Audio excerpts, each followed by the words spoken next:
You are sleeping and you are hungry का क्या मतलब होता है, ये आज की इस वीडियो में सीख लेते हैं। You are sleeping and you are hungry का कई तरीके से इस्तेमाल किया जा सकता है।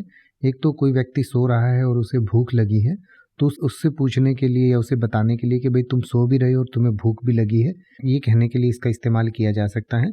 पर कई बार इसका थोड़ा गहरा अर्थ भी होता है, यानी कि ये अर्थ भी हो सकता है कि एक तो तुम्हें भूख लगी है और फिर भी तुम सो रहे हो।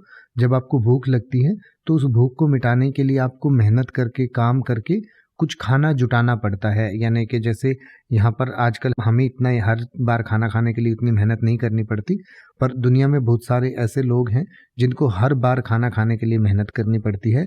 या फिर हम एक तरीके से जंगल का उदाहरण लें, तो जंगल में जैसे कोई भी जानवर है तो वो सोता रहेगा तो उसकी भूख नहीं मिटेगी। उसे जंगल में जाकर शिकार करना होगा, जंगल में जाकर अपने लिए खाना ढूंढना होगा। तो उसी तरीके से कहा गया है कि भाई अगर आप सोए रहोगे तो आपकी भूख नहीं मिटेगी। आपको अपनी भूख मिटाने के लिए, यानी कि अपनी ज़रूरतों को पूरा करने के लिए सोए रहने से काम नहीं चलेगा। आपको उठना पड़ेगा, आपको भागना दौड़ना पड़ेगा, आपको मेहनत करनी पड़ेगी, तभी आपकी भूख मिट पाएगी।